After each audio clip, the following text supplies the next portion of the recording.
नमस्कार छात्रों। आज के व्याख्यान में हम दो चरों वाले रैखिक समीकरणों का युग्म इस अध्याय की एनसीईआरटी अभ्यास संख्या 3.1 इसको हल करेंगे।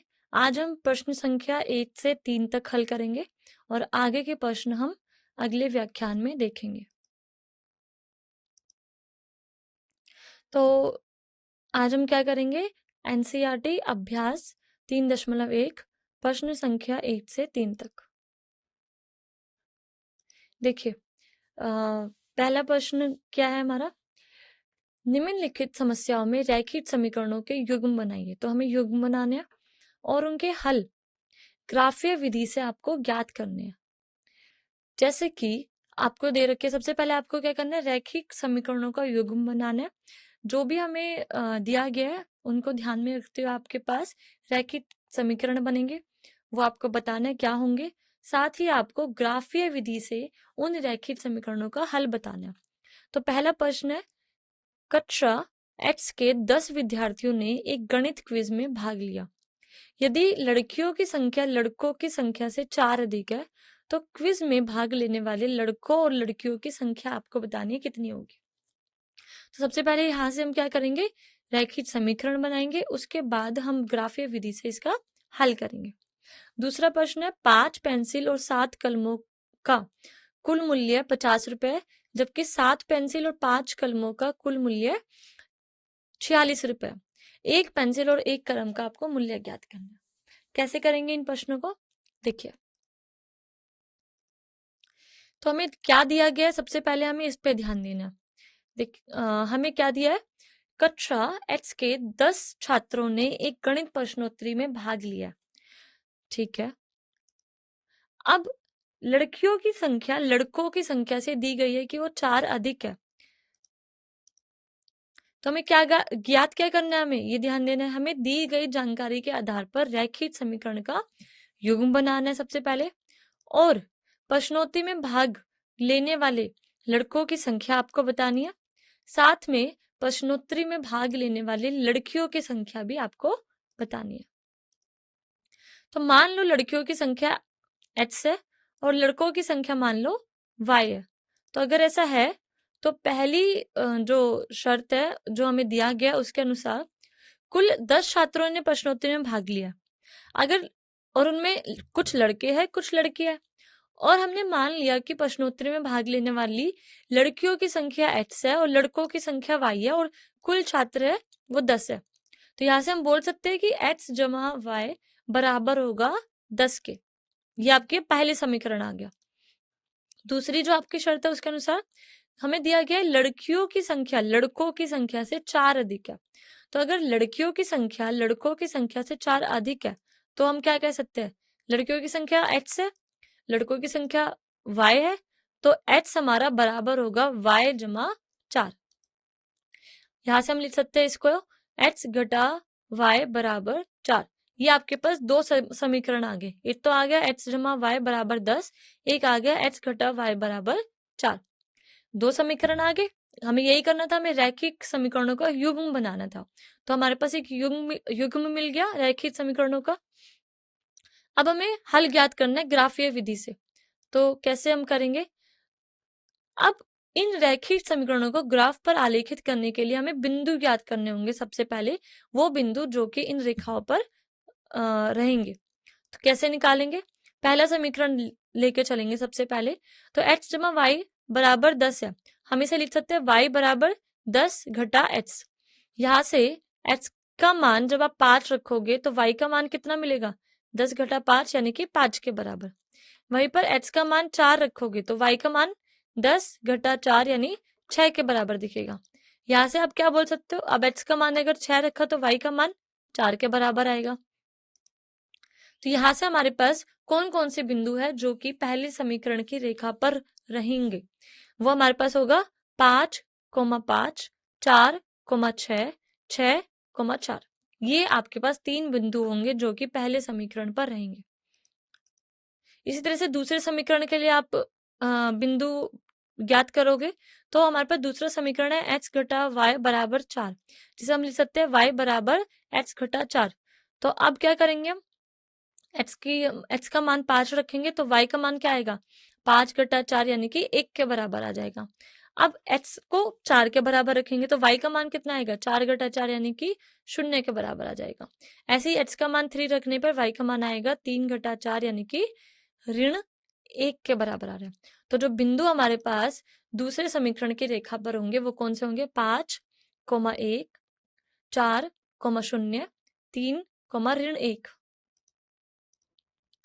तो हमारे पास दोनों समीकरण पे हमने 3 बिंदुओं को निकाल लिया जो कि उन रेखाओं पर मिलेंगे हमें। अब हमें क्या करना है, ये जो हमारे पास 3 बिंदु मिले थे पहले समीकरण वाली रेखा पे, तो उन बिंदुओं को हमें आलेखित करना है और इन बिंदुओं से गुजरती हुई जो रेखा है उसको हमें बनाना है। और वही रेखा किसको दिखाएगी, जो हमारा पहला समीकरण है x जमा y बराबर 10, इस समीकरण को दर्शाएगी आलेख पे। देखिए इसी तरीके से जो हमारे 3 बिंदु और आए थे दूसरे समीकरण पे जो हमारे रहेंगे, जो कि है 5, 1, 4, 0, 3, ऋण 1, इन बिंदुओं को हम आलेखित कर सकते हैं। तो यहाँ से हमारे पास क्या होगा, इस तरीके से आपका दोनों रेखाएं दिखाई देगी ग्राफ पर। जैसे हमने यहाँ पर क्या किया, जो आपके पास 3 बिंदु मिले थे पहले समीकरण पर उन तीनों को मिला दिया, दूसरे समीकरण पर के लिए जो 3 बिंदु मिले थे उन तीनों को मिला दिया, 2 रेखाएं आपके पास आ गई। अब ये जो दोनों रेखाएं है ये कहाँ पर जाके मिल रही है, एक दूसरे को काट रही है, वो बिंदु हम देखेंगे और वही क्या होगा, हल होगा हमारा रैखिक समीकरणों का। तो ग्राफ पे हम देख सकते हैं कि दोनों रेखाएं आपस में 7,3 इस बिंदु पर आपस में मिल रही है, यानी कि रेखा एक दूसरे को 7,3 बिंदु पर प्रतिच्छेद कर रही है। तो जो प्रतिच्छेदन बिंदु होता है समीकरणों के निकाय के हल को दर्शाता है। यही क्या होगा हमारा, जो हमारे पास रैखिक समीकरण आए थे उन समीकरणों का हल क्या होगा हमारे पास 7,3, यानी कि हमने x का मान कितना मिलेगा हमें 7, y का मान 3, x क्या था हमारे पास लड़कियों की संख्या, y क्या था लड़कों की संख्या। तो यहाँ से हम कह सकते हैं कि लड़कियों की संख्या हमारी जो 10 विद्यार्थियों की कक्षा है उसमें 7 हमारे पास लड़कियों की संख्या होगी और 3 हमारे पास लड़कों की संख्या होगी। तो यानी कि प्रश्नोत्तरी में लड़कियों और लड़कों की संख्या क्रमशः 7 और 3 है। अगला भाग देखेंगे इसी प्रश्न का, क्या दिया गया है।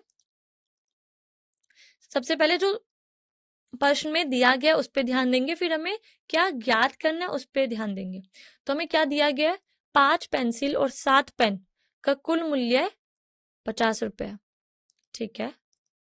साथ ही 7 पेंसिल और 5 पेन का कुल मूल्य 46 रुपए। हमें ज्ञात क्या करना है, दी गई जानकारी के आधार पर हमें सबसे पहले रैखिक समीकरण का युग्म बनाना है। उसके बाद आपको एक पेंसिल का मूल्य ज्ञात करना है और एक पेन का मूल्य भी आपको ज्ञात करना है। कैसे निकालेंगे, देखिए सबसे पहले हम चरों को परिभाषित करेंगे, यानी कि मान लेते हैं कि एक पेंसिल का मूल्य x रुपए के बराबर है और एक पेन का मूल्य हमने मान लिया y रुपए के बराबर। तो जैसा हमें दिया गया उसके अनुसार 5 पेंसिल और 7 पेन का मूल्य हमें दिया गया है 50 रुपए के बराबर। तो एक पेंसिल का मूल्य अगर x रुपए, तो 5 पेंसिल का मूल्य कितना हो जाएगा, 5 गुणा x। एक पेन का मूल्य y रुपए, तो 7 पेन का मूल्य कितना हो जाएगा, 7 गुणा y। और 5 पेंसिल और 7 पेन का मूल्य कितना हो जाएगा, 5 गुणा x जमा 7 गुणा y, और ये हमें 50 रुपए के बराबर दिया गया, तो हमने इसको बराबर रख दिया 50 के। 7 पेंसिल और 5 पेन का मूल्य कितना है, 46 रुपए। तो यहाँ से हम लिख सकते हैं 7 गुणा x जमा 5 गुणा y बराबर 46। तो ये 2 समीकरण हमारे पास आ गए। तो हमने रैखिक समीकरणों का युग्म बना लिया जो हमें दी गई थी शर्त उसके अनुसार। अब हमें क्या करना है, हमें एक पेंसिल और एक पेन का मूल्य ज्ञात करना है। कैसे निकालेंगे, देखिए सबसे पहले बिंदु ज्ञात करेंगे जो कि पहले समीकरण की रेखा पर आपको दिखेंगे। x ज्ञात करने के लिए हमें यहाँ पर y के मान को निकालना होगा। तो क्या करोगे आप, हम इस समीकरण को ऐसे लिख सकते हैं, 5 गुणा x बराबर 50 घटा 7 गुणा y। तो x का मान कितना आ गया, 50 घटा 7 गुणा y बटे 5। यहाँ से y का मान अगर हमने 0 के बराबर रखा तो हमें क्या मिलेगा, x बराबर 50 घटा 7 गुणा 0 बटे 5। ये हमारा किसके बराबर आ गया, 10 के बराबर आ रहा है। अब y का मान अगर 5 रख रहे तो x का मान कितना मिल रहा है हमें, 3 के बराबर मिलेगा। तो हमारे पास पहले जो समीकरण है उसकी रेखा पर जो बिंदु हमें मिलेंगे वो हमारे पास आ गए 10,0 और 3,5। अब देखिए दूसरा समीकरण क्या था, 7 गुणा एक्स प्लस 7 गुणा एक्स जमा 5 गुणा वाई बराबर 46। इस दूसरे समीकरण पर हमें बिंदु ज्ञात करने हैं। तो इसके लिए हम क्या करेंगे, फिर से हम एक्स का मान निकालेंगे।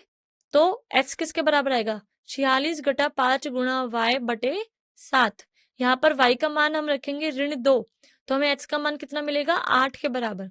y का मान 12 रखने पे x का मान कितना मिलेगा, ऋण 2 के बराबर। तो दूसरे समीकरण की रेखा पे जो हमें बिंदु मिलेंगे वो होंगे 8, ऋण 2 और दूसरा बिंदु ऋण 2, 12। तो अब हम ग्राफ बनाएंगे।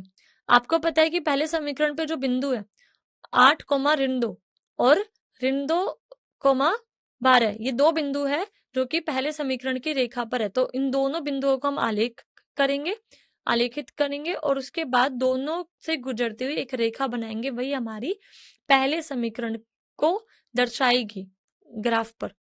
इसी तरह से दूसरे समीकरण के लिए भी हम जो दूसरे समीकरण के लिए हमने बिंदु निकाले थे उन दोनों से गुजरती हुई हम एक रेखा बनाएंगे और वही हमारी दूसरे समीकरण को दर्शाएगी। तो ग्राफ पे आप जब बनाओगे तो इस तरीके से आपको दिखाई देगा। अब ये दोनों रेखाएं कहाँ जाके मिल रही है, 3,5 इस बिंदु पे जाके मिल रही है। तो यही हमारा क्या हो जाएगा, हल हो जाएगा। तो देखिए क्योंकि दोनों रेखाएं किस पे प्रतिच्छेद कर रही है, 3,5। तो यहाँ से जो प्रतिच्छेदन बिंदु है वही हमारा क्या होता है, समीकरणों के निकाय के हल को दर्शाते हैं। तो x का मान कितना हो जाएगा, 3, y का मान कितना हो जाएगा, 5 और x हमने क्या लिया था, पेंसिल का मूल्य, y क्या लिया था, पेन का मूल्य। तो यहाँ से हमारे पास क्या हो गया, एक पेंसिल का मूल्य और एक पेन का मूल्य कितना आ जाएगा, एक पेंसिल का मूल्य आपका आ जाएगा 3 रुपए और एक पेन का मूल्य 5 रुपए के बराबर आएगा। अगला प्रश्न संख्या 2 है, अनुपातों A1 बटे A2, B1 बटे B2 और C1 बटे C2 की तुलना करके आपको ज्ञात करना है कि निम्न रैखिक समीकरणों के युग्मों द्वारा निरूपित रेखाएं एक बिंदु पर प्रतिच्छेद करती है या फिर वो समानांतर है अथवा समपाती है।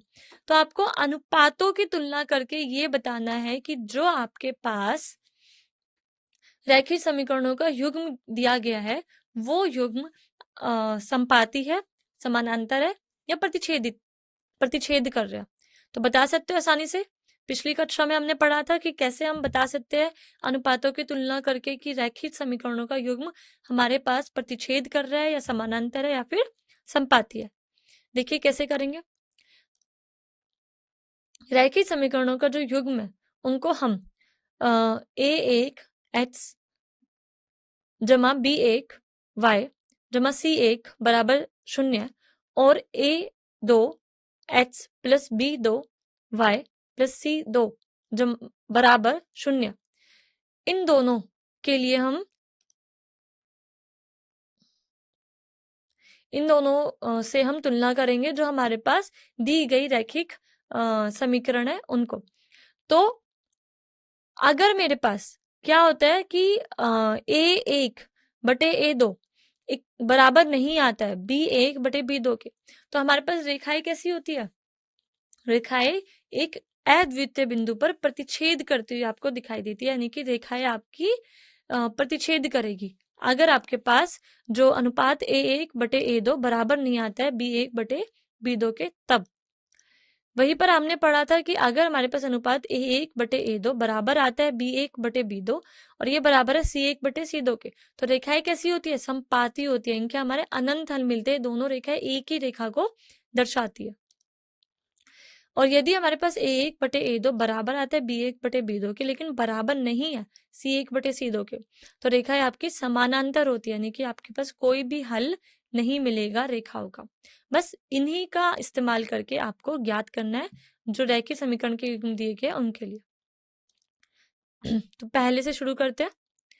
दिया गया 5 गुणा x घटा 4 गुणा y जमा 8 बराबर 0।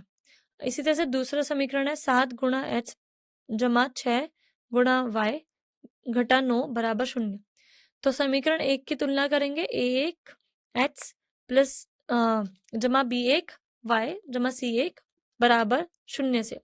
तो हमें क्या मिलेगा, a1 का मान मिलेगा 5, b1 का मान मिलेगा -4 और c1 का मान मिलेगा 8। इसी तरह से दूसरे समीकरण को तुलना करेंगे, a2 गुणा x प्लस जमा b2 गुणा y जमा c2 बराबर 0 से। तो आपको क्या मिलेगा, a2 बराबर 7, b2 बराबर 6 और c2 का मान मिलेगा -9। अब आपके पास सबका मान आ गया, अनुपात निकाल सकते हो। a1/a2 5/7 के बराबर, b1/b2 -4/6 यानी कि -2 बराबर 3 के बराबर आ रहे हैं। अब साफ साफ आप देख सकते हो कि 5/7 बराबर नहीं होता है -2/3 के, तो हमारे पास a1/a2 बराबर नहीं होगा b1/b2 के। तो अनुपात हमारे पास ये बराबर नहीं आ रहे, तो दोनों जो रेखाएं रैखिक समीकरणों का युग्म आपको दिया गया है, ये आपके पास कैसे होंगे, प्रतिच्छेद करेंगे। हम जानते हैं कि रैखिक समीकरणों का जो युग्म है उसके लिए अगर आपके पास ये दोनों अनुपात बराबर नहीं होते हैं तो रेखाएं आपकी अद्वितीय बिंदु पर प्रतिच्छेद करती है। तो यहाँ से हम क्या बोल सकते हैं कि दिए गए समीकरणों के युग्म को दर्शाने वाली रेखाएं एक बिंदु पर प्रतिच्छेद करती है। दूसरा देखेंगे, क्या समीकरण दिए गए हैं, 9 गुणा x जमा 3 गुणा y जमा 12 बराबर 0। और क्या दे रखा है, 18 गुणा x जमा 6 गुणा y जमा 24 बराबर 0। हमें जो तीसरा समीकरण है उसकी तुलना करेंगे हम, तो हमारे पास क्या मिलेगा आपको, a1 बराबर 9, b1 का मान 3, c1 का मान 12 है। फिर समीकरण 4 की भी तुलना करेंगे, a2 गुणा x जमा b2 गुणा y जमा c2 बराबर 0। इस समीकरण से जब तुलना करेंगे तो हमें a2 का मान मिलेगा 18, b2 का मान मिलेगा 6 और c2 का मान मिलेगा 24। ये सारे मान आपको मिल गए। अब आप अनुपात निकाल सकते हो, a1/a2 का मान 9/18 यानी कि 1/2 के बराबर आ रहा है। वहीं पर b1/b2 का अनुपात, b1/b2 यानी b1 और b2 का अनुपात कितना आ रहा है, 3/6 यानी 1/2 के बराबर आ रहा है। और c1/c2 का c1/c2 ये हमारे पास कितना आ रहा है, 12/24। ये हमारा किसके बराबर होगा, 1/2। तो जितने भी अनुपात है आपके पास वो सारे ही 1/2 के बराबर आ रहे हैं। जब तीनों अनुपात आपस में बराबर होते हैं तो रेखाएं कैसी होती है, समानांतर। रेखाएं कैसी होगी, क्योंकि सारे के सारे अनुपात आपके यहाँ पर सेम बराबर आ रहे हैं, तो आप क्या कह सकते हो, सारे अनुपात बराबर आने की वजह से हम जानते हैं कि रैखिक समीकरणों का युग्म तब क्या होता है, हमारे पास हमारी रेखाएं कैसी होगी, समपाती होगी, यानी कि हमें अनंत हल मिलता है। अच्छा, जब तीनों अनुपात आपके बराबर होते हैं तब आपके पास जो रेखाएं है वो कैसी होती है, समपाती होती है। दोनों रेखाएं एक ही रेखा को दर्शाती है और यहाँ पर आपको अनंत हल मिलते हैं। तो जो प्रश्न संख्या 2 का दूसरा भाग, इसमें जो आपके पास रैखिक समीकरणों का युग्म दिया गया है ये हमारे पास कैसी रेखाओं को दर्शा रहा है, समपाती रेखाओं को दर्शा रहा है। और कितने हल हमें मिलेंगे इन रेखाओं के लिए, अनंत हल आपको मिलेंगे। तो दिए गए समीकरणों के युग्म को दर्शाने वाली रेखाएं कैसी है, समपाती है। तीसरा भाग देखेंगे प्रश्न का, तो समीकरण दिए गए हैं हमारे पास 6 गुणा x घटा 3 गुणा y जमा 10 बराबर 0। 2 गुणा x घटा y जमा 9 बराबर 0। तो समीकरण 5 की a1 गुणा x जमा b1 गुणा y जमा c1 बराबर 0, इससे तुलना करने पे हमें क्या मिलेगा, a1 6 के मान के बराबर, B1 ऋण 3 के बराबर और C1 10 के बराबर। इसी तरह से समीकरण 6 की तुलना करेंगे A2 गुणा x जमा B2 गुणा y प्लस C2 बराबर 0 से, तो A2 का मान मिलेगा 2 के बराबर, B2 का मान ऋण 1 के बराबर, C2 का मान मिलेगा 9 के बराबर। यहाँ से आपके पास सारे के सारे इनके मान आ गए, तो यहाँ से आप अनुपात निकाल सकते हो। अनुपात जब आप देखोगे A1 और A2 का, तो वो आपको कितना मिलेगा 3/1। ये आपका 6/2, 6/2 बराबर है 3/1 के, तो आपके पास A1/A2 बराबर आ गया 3/1। B1/B2 का अनुपात निकालोगे तो वो भी 3/1 के बराबर आएगा। C1/C2 का अनुपात निकालोगे तो वो 10/9 के बराबर आ रहा है। तो यहाँ से आप क्या देख सकते हो कि आपके पास पहले 2 अनुपात बराबर है, लेकिन वो तीसरे अनुपात के बराबर नहीं है। तो कैसी होगी आपकी ये रेखाएं?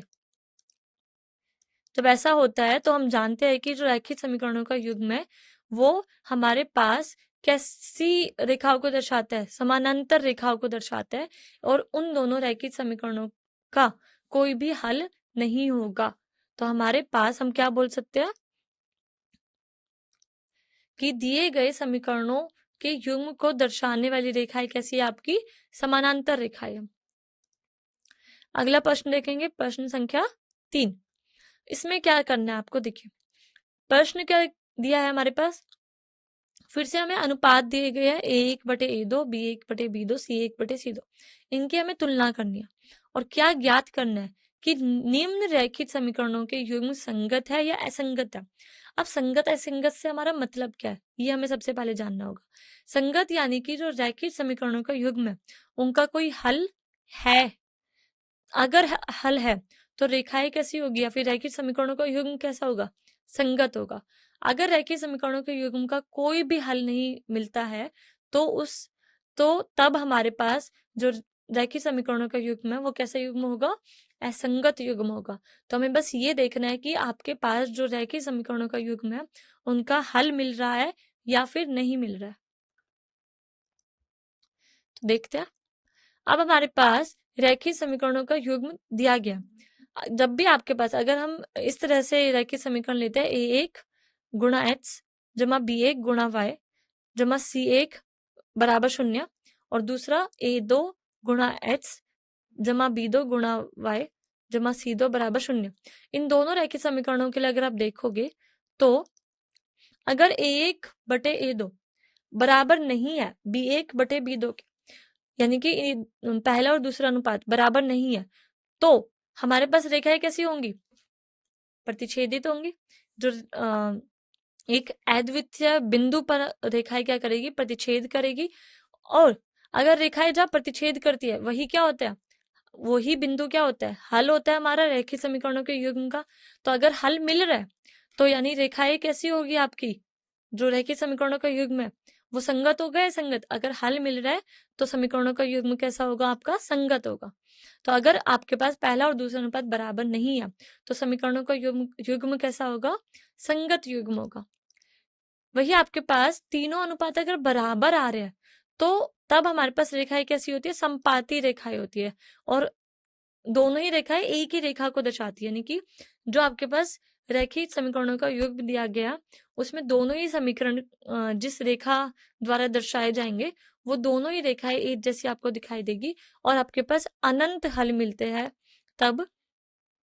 और अगर आपके पास हल मिल रहा है, चाहे वो एक मिल रहा हो चाहे वो अनंत मिल रहा हो, हल आपको मिलना चाहिए। अगर हल मिल रहा है तो समीकरणों का युग्म कैसा होगा? आपका संगत होगा। तो अभी तक हमने देखा कि अगर पहला और दूसरा अनुपात बराबर नहीं है तो आपके पास रैखिक समीकरणों का युग्म होता है संगत। अगर पहला, दूसरा, तीसरा अनुपात तीनों बराबर है तब आपके पास रैखिक समीकरणों का युग्म कैसा होता है? संगत होता है तब भी।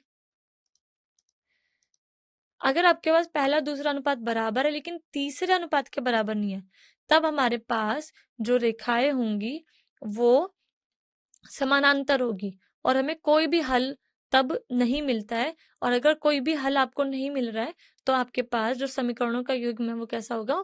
असंगत होगा। तो इस तरीके से अनुपातों की तुलना करके आप बता सकते हो कि दिए गए रैखिक समीकरणों का युग्म संगत है या असंगत है।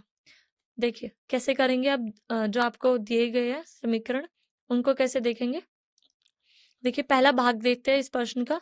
तो समीकरण आपको दिए गए हैं 3 गुणा x जमा 2 गुणा y बराबर 5। तो इसको हम कैसे लिख सकते हैं? इस समीकरण को हम लिख सकते हैं 3 गुणा x जमा 2 गुणा y घटा 5 बराबर 0। इसको हमने मान लिया कि ये हमारा पहला समीकरण है। इस तरीके से दूसरा समीकरण है 2 गुणा x घटा 3 गुणा y बराबर 7। अब हम 7 को बाई तरफ लेके जा सकते हैं, तो हमें क्या मिलेगा? 2 गुणा x घटा 3 गुणा y घटा 7 बराबर 0। ये आपका हो गया दूसरा समीकरण। 2 समीकरण आपको दिए गए हैं, ठीक है। हमें क्या बताना है? अनुपातों की तुलना करके बताना है कि संगत है या असंगत है। तो निकालते हैं। पहले समीकरण की तुलना करेंगे। a1 गुणा x जमा b1 गुणा y जमा c1 बराबर 0 से।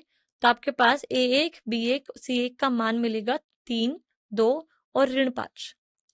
इसी तरह से दूसरे समीकरण की तुलना करेंगे। a2 गुणा x जमा b2 गुणा y जमा c2 बराबर 0 से।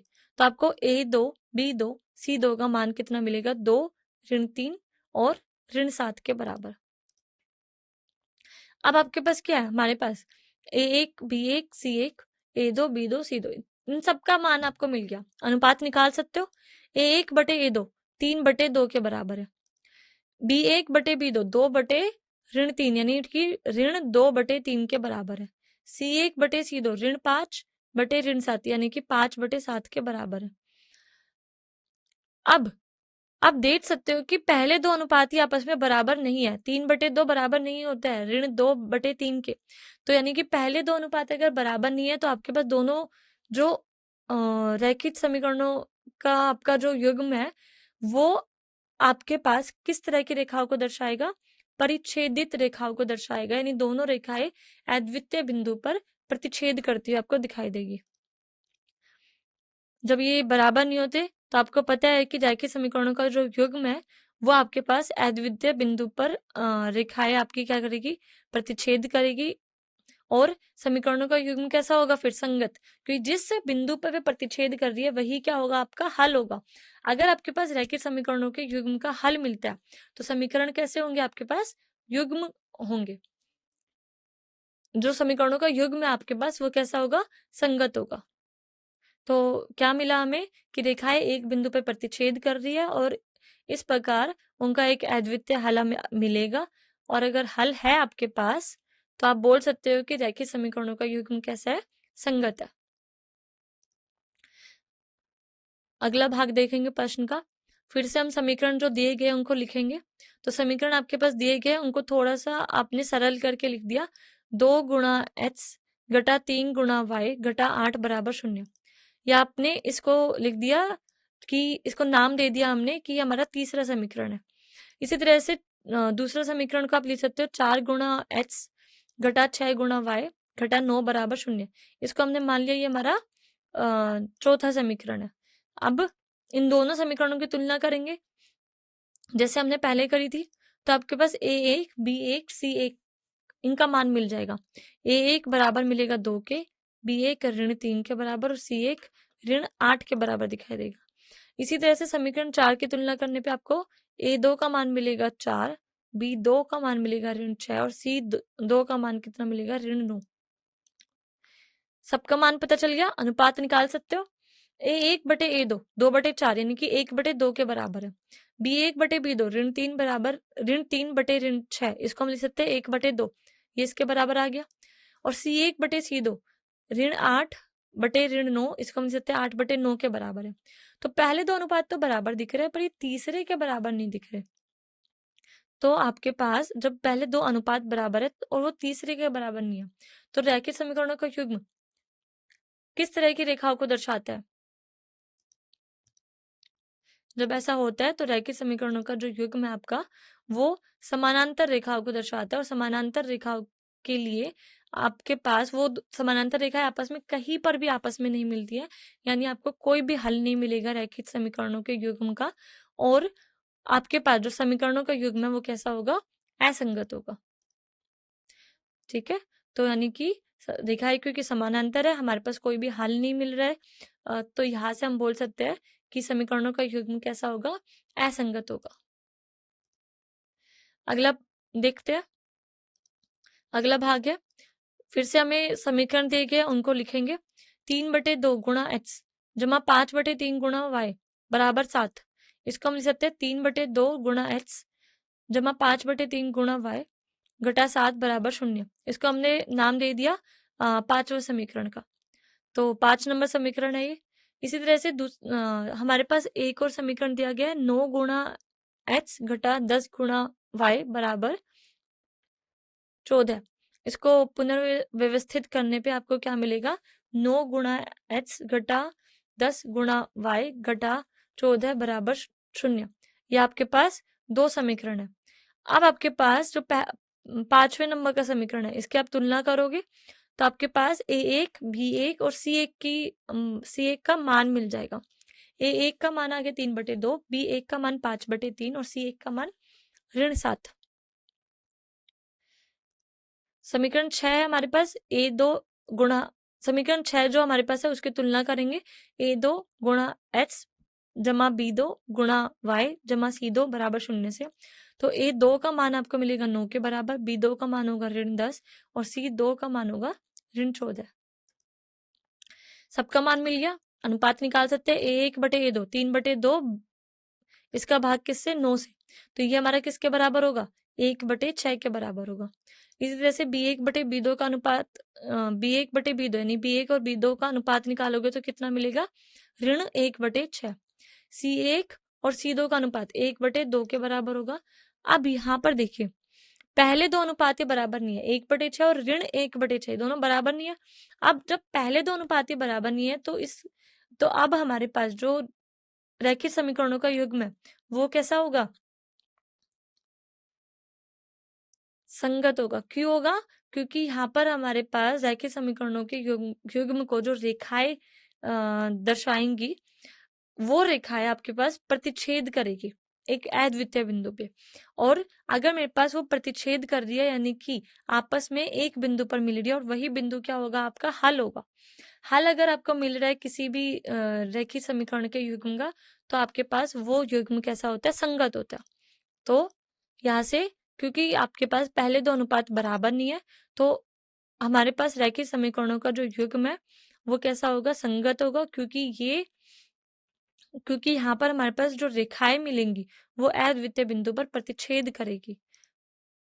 तो यानी कि रेखाएं क्योंकि प्रतिच्छेद कर रही है हमें एक अद्वितीय हल आपको प्राप्त हो रहा है। तो यहाँ से आप बोल सकते हो कि रैखिक समीकरणों का युग्म कैसा होगा, संगत होगा। अगला भाग देखिए, भाग 4। समीकरण कौन से दिए गए, 5 गुणा x घटा 3 गुणा y बराबर 11। इसको हमने थोड़ा पुनर्व्यवस्थित किया।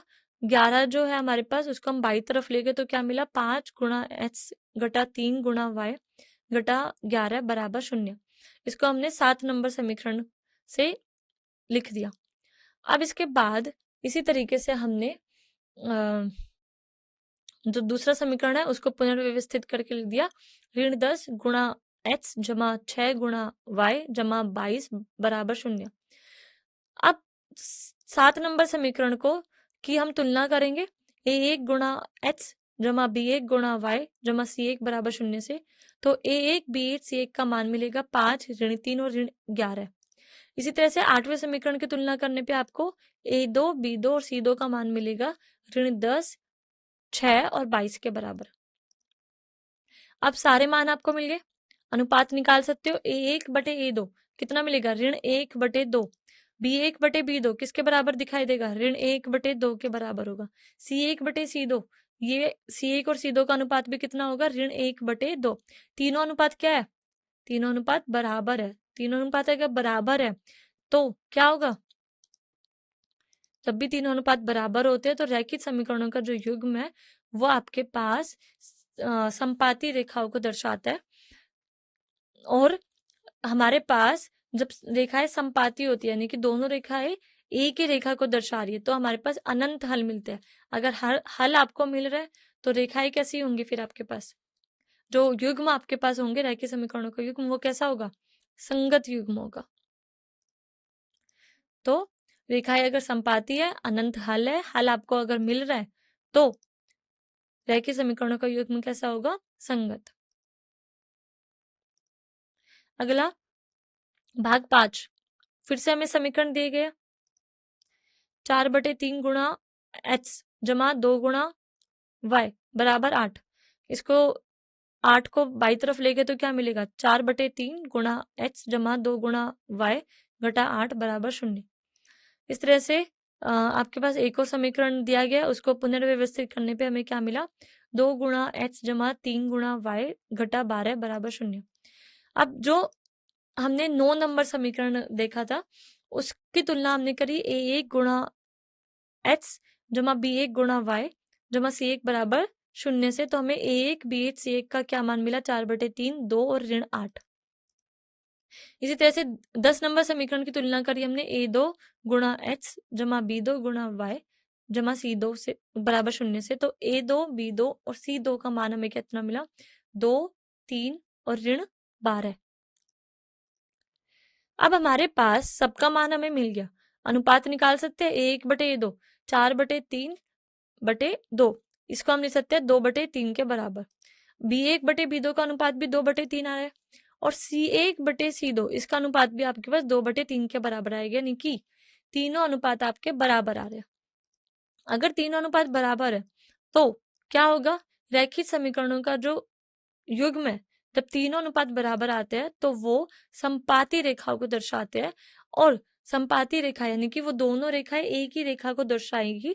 जब ऐसा होता है तो हमारे पास अनंत हल मिलते हैं, और अगर आपके पास हल मिल रहा है तो समीकरणों का युग्म कैसा होगा, संगत होगा। तो यहाँ से वही, क्योंकि रेखाएं संपाती है, अनंत हल है, तो यहाँ से हम बोल सकते हैं कि रैखिक समीकरणों का युग्म हमारे पास संगत युग्म होगा। तो ये थी तो आज हमने देखा कुछ प्रश्न। आगे आने वाले व्याख्यान में हम आगे के प्रश्नों पर चर्चा करेंगे। आज के लिए इतना ही, धन्यवाद।